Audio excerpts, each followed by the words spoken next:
Hello my friends, I hope you're having a lovely day, and in today's video we are taking a look at Cyber Protocol. I am not talking while playing this. I gave that a try and my brain practically died. I couldn't do it. There's just too much focus that's needed for this game, at least for me, so I am unable to play and talk at the same time. So I recorded some gameplay footage and I'm going to talk to you guys about it now. Cyber Protocol, which just launched on the Switch eShop, and also got a trailer on Nintendo's YouTube channel, so that's a pretty big deal. I think they're trying to push it out to people because they say, hey, this might be something that really clicks with people, and it's a great game for portable mode as well. So I tend to agree. I've only spent, I don't know, 40 minutes with it, but good for pick up and play, lots of fun. Simple idea that gets certainly complex as you go on, but not overly complex, you know. Good job of explaining things little by little as you go. So anyway, Cyber Protocol is supposedly a game about hacking.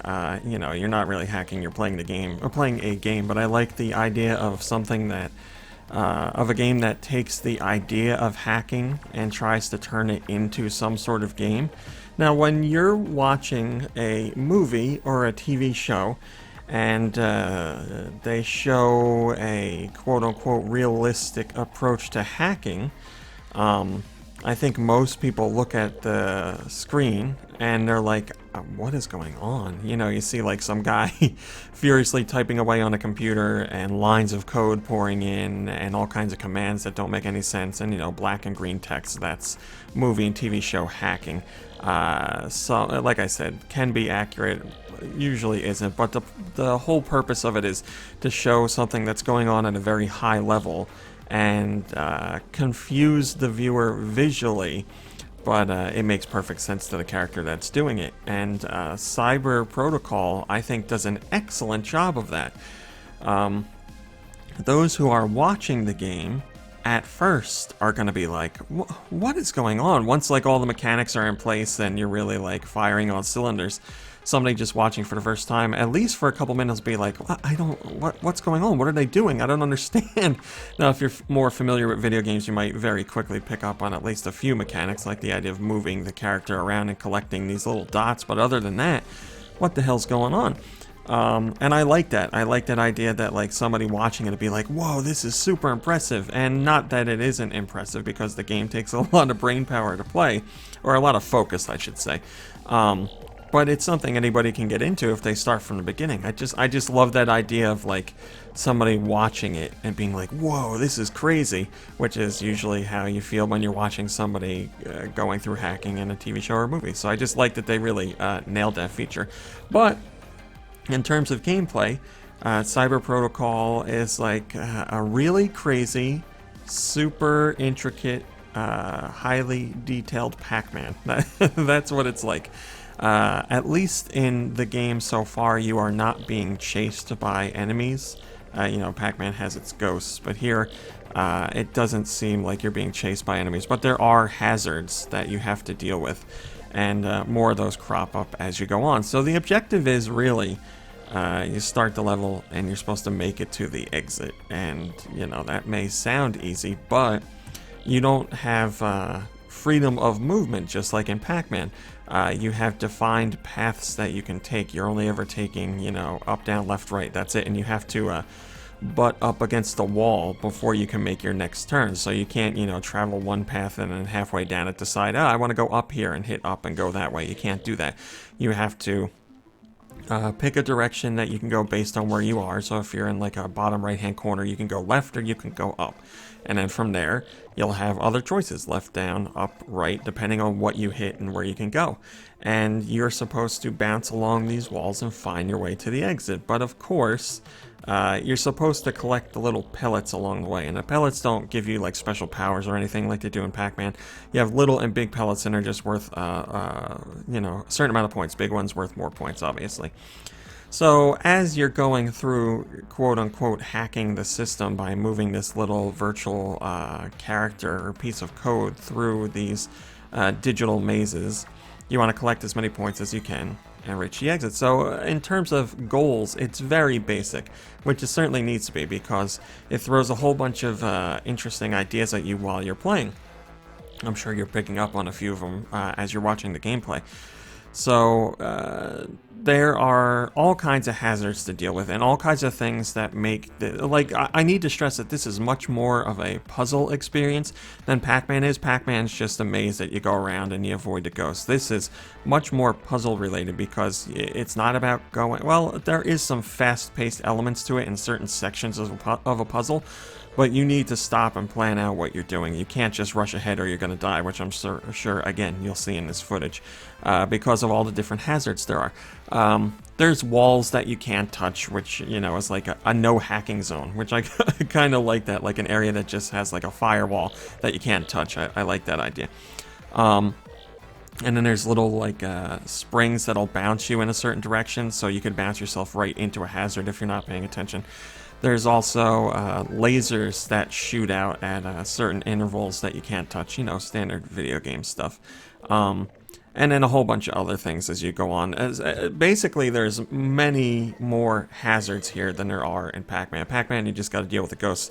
Here, there's stuff, it seems like every turn, that's out to get you. And every little section becomes its own puzzle because you marry the inability to move freely with the hazards that you see on screen, and you have to find a safe spot where you can just sit and look at what's ahead, and you're like, how the hell do I do this? How do I move through here and not die? There's spots that will not be solid until you pass through them, and then they make a solid block, so obviously you can see how that plays into a puzzle. You need to pass through a spot and then backtrack, which will stop you in a different location and give you a new chance to go in a different direction. There's also a whole bunch of booby trap spots that are activated when you pass through them, and then they'll explode a few seconds later. So more often than not, you'll pass through a few of those, and sometimes you'll hit up against a wall that has a booby trap underneath it. So you have to figure out where to go next, and you can't go back because you're gonna blow up because those booby traps are activated and are exploding behind you. And you need to figure out where you can go from the spot you're on in a couple seconds because that booby trap is also activated and it's gonna explode. So it adds an intensity to the gameplay. Specifically, those parts or those tiles give you a lot of intensity, which I like because that adds to, again, the TV movie experience of hacking. The hacker's like got a furrowed brow and there's a bead of sweat falling down his face, and everybody's like, come on, you got 30 seconds, and time's ticking down, and they're furiously typing away, and they're trying to break into whatever system they're in. So these little tiles on the ground that are constantly exploding around you and make you feel like you can't sit still and be safe.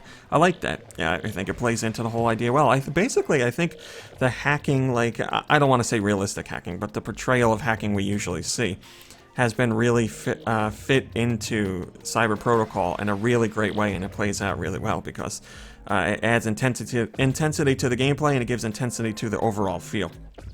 So I like it. From where I started the footage, you're getting to see the first level that isn't teaching you a new mechanic. So I think there's 7 or 8 stages that teach you a new mechanic, and then I don't know if there's going to be more mechanics later on in the game. But as I said, this is the first one that wasn't like, here's something new again. So you're getting to see, as far as I know right now, the game throwing out everything it can at you. Maybe later on there's going to be a few other things, but there's a lot going on. There's a lot to learn. And you will get into a rhythm with the game where you are planning moves ahead because you see them and you can flow through a section, but then, at least for me, you start doing that and you get ahead of yourself and you think you're smarter than you are, and you end up getting killed. And the checkpoints are few and far between. I think the most checkpoints I've seen in a stage is 2, and that might be wrong. I know for sure there's 1. Maybe there's only 1. There's not a lot of checkpoints, and you can cover a lot of ground in between checkpoints, and if you die, it's back to that checkpoint. So it can be a little rough, but again, I like that. It adds into it. So I'm really digging this game. I think it'd be, like I said, I think it'd be great for portable play. Pick up and play one level in 10 to 15 minutes, and that's it. Or, sink a lot of time into it. And then there's leaderboards and all that stuff. So hopefully people check this game out because I think it's something really cool. Perfect fit for the Switch. Also, the soundtrack is perfect for this kind of game. It's synthy 80s the kind of stuff, the synth kind of stuff you'd expect to hear in this kind of game. It's got a beat to it. It's all electronic. It just feels right for being a hacker. Again, not anything that applies to real life, but what you see in cinema. So it measures up well with the experience. So that's my first impressions of Cyber Protocol. I saw the initial trailer and I was like, oh, this looks like an interesting idea. I'm always down for something that's akin to Pac-Man. I've always liked those style games. I'm trying to think of others, but the only other one that comes to mind is Lock and Chase, which was a long time ago. But Pac-Man, Lock and Chase, certainly some kind of similar mechanics here, but there's a lot more going on with Cyber Protocol. That's today's video. Thanks for watching, liking, subscribing, and commenting. It's very much appreciated. I will be back tomorrow with the podcast, actually. It's podcast day, so I'll see you for the podcast. A huge thank you to our Patreon members. Thank you so much for supporting me on Patreon. You guys doing that allows me to do what I do. Go to Nintendo.com, videos, podcasts, Twitter, all that good stuff. Thank you for your support. There's a link in the description for more details. And that's it for today. Have a lovely day. Have a lovely evening. And I'll see you in a few short hours.